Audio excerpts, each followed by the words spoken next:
Fantastic. All right. Hello, everyone. I'll flip this into presenter mode if I can. Great.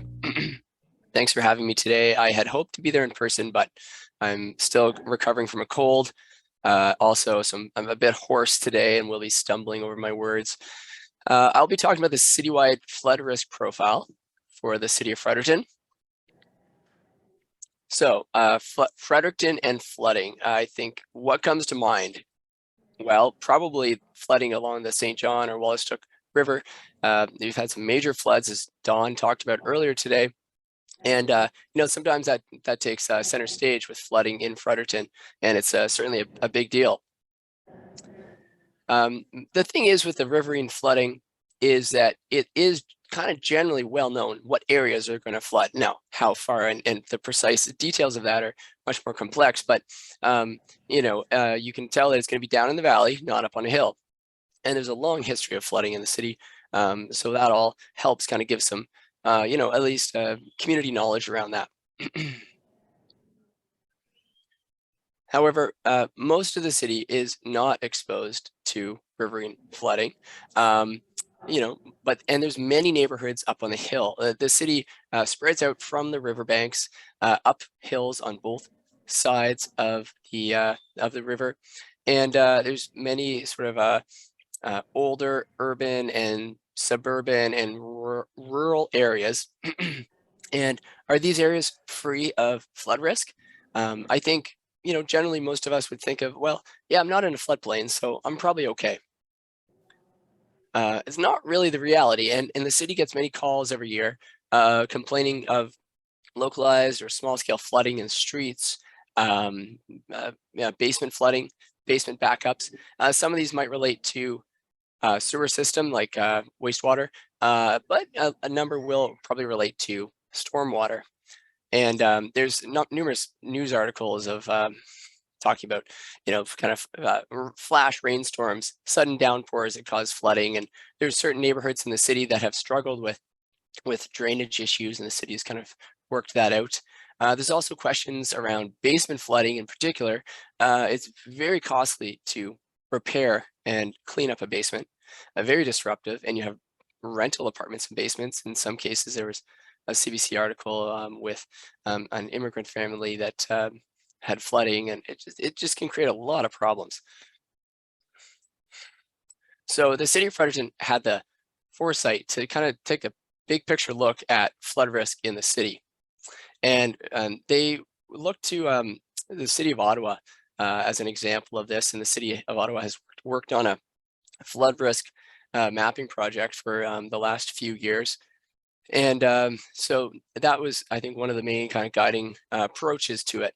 And they wanted to analyze the entire urban drainage system of storm sewer, pipes, roads. There's many urban streams and other urban streams and maybe ditches, things like that. Phase one of the project a couple years ago, it really focused on just getting this set up with all the existing data. So really largely desktop data. There was a little bit of field work, excuse me, but the focus was on building this thing. And phase two of the project was to go back and input more precise measurements, elevations into certain areas that were higher priority for flooding, that maybe had problems or had maybe more higher density and things like that. And so that involved a surveying program, surveying a lot of manholes, and also going through record drawings, old drawings submitted to the city of storm sewer construction and street upgrades, and painstakingly adding those details into the model. And Jody Boone from the city has been really instrumental in on this project, and he said, you got to just start with what you have. Every city is in a different place with what data they have available, and is never going to be perfect, especially in the beginning. And there is, a bit of a risk of putting something out that is not quite perfect yet. So if you're humble and you come with it with, some caveats and some clear uncertainty around it, you can start the process, and then you can keep kind of building momentum and adding detail as you can. So the CBCL built the model using PCSWMM software, and it had to handle about 400 kilometers storm sewer pipe, the 3,000 storm sewer catch basins, manholes, and the surface area of the two-dimensional mesh, the one on the surface of the ground, it was about 35 square kilometers. And there's also some urban streams in there interconnecting. So it was a large model, and you had to split that up into pieces to make it, to be able to, you know, practically kind of run it and work in it and have it, like, you know, be able to render correct quickly enough. Yeah, and but using that model and that method, we were able to produce maps of surface flooding and also areas with storm sewer surcharge. So that would be when the pipes are over capacity and there's essentially enough pressure in them that the water wants to rise up above the top of the pipe, and that's where it could rise maybe all the way up to the street and come out a catch basin or a manhole, or it could rise up and actually back up into a home's foundation drain or a building's foundation drain. So those are the two kind of types of, I guess, hazard data. Like this is sort of the hazard mapping part, to then go on to the next phase. For risk, we looked at just two kind of main elements here: risk to buildings and risk to traffic. And I want to right off the bat say, like, you know, risk is a big thing. I mean, there's so much to unpack with that, right? And to do some kind of full, really, accounting of risk is a very comprehensive project. And so, in some cases, this project we've been calling it like the risk profile or risk proxy, because, you know, we are picking some very specific things, and we are checking for some kind of practical effects that might happen. So, for instance, storm sewer backing up into basements and foundations, or overland flooding affecting touching buildings. And we consider those separately because, you know, we don't want to mix those together. They could have different effects, and we provided different sets of maps for those. And for both of those, we basically looked at risk as we had the overall depth class. We classified it into some kind of, you know, basic incremental depths. And also then, more importantly, the building use type. So like, was it a home or some kind of commercial business, hospitals, care homes, things like that. And so it's certainly going to elevate the risk level if you are in if you have flooding of even like a daycare maybe, or a care home, something like that. The map on the right there, I guess, it's showing the different color coding, and that's a residential neighborhood. And what that's picking up is, this is for surcharge risk. So it would be the risk that water would surcharge from the storm sewer pipes in potentially reaching the basement's foundation, maybe their basement, like right into the basement. Now, a lot of assumptions go into, well, how much water could actually make it through the foundation drain? Is there a backflow valve? Not often, but in some cases, which buildings actually have foundation drains? So parts of the city are well known to not have those close to the river, and also very older homes, like my own home has no foundation drain, so I get water in the basement sometimes. But the somewhat newer neighborhoods generally do. Now, the other thing is the risk ratings. These are relative, like they're relative across the city, you know, and they're not.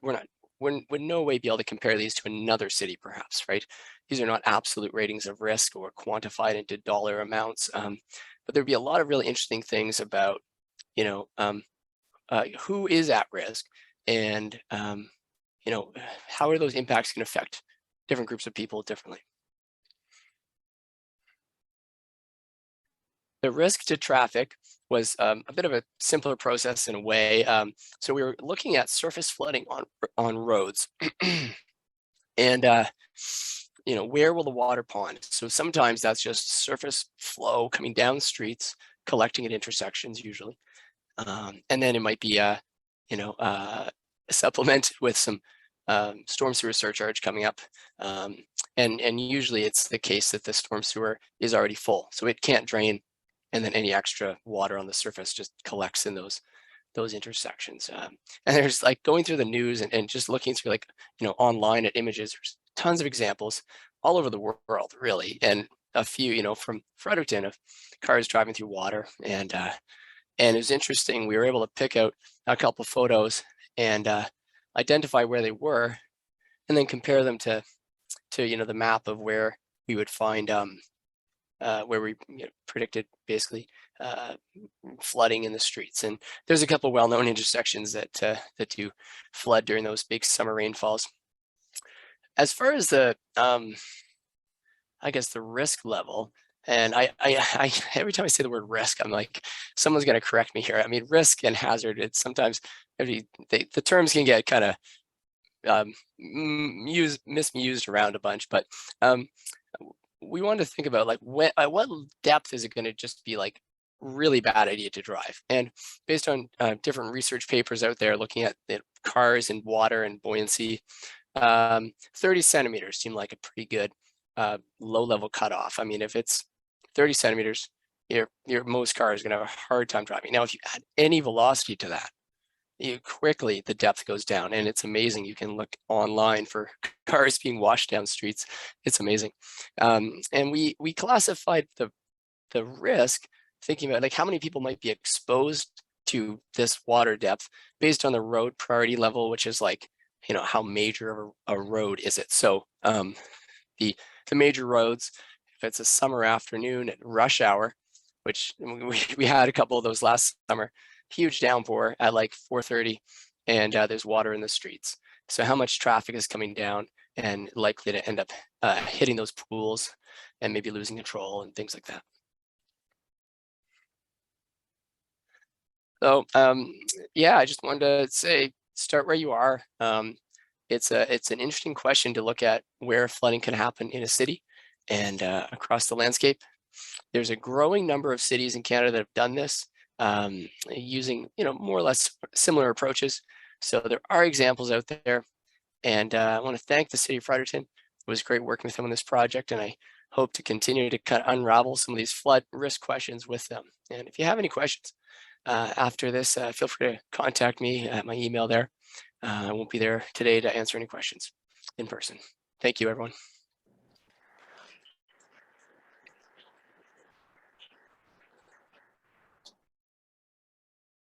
Thanks very much, Graham. And we're hoping that there may be a little bit of time, particularly where Graham's not here in person at the end, where we can get a few questions, knowing that some of the other speakers are here in person. But we should have a few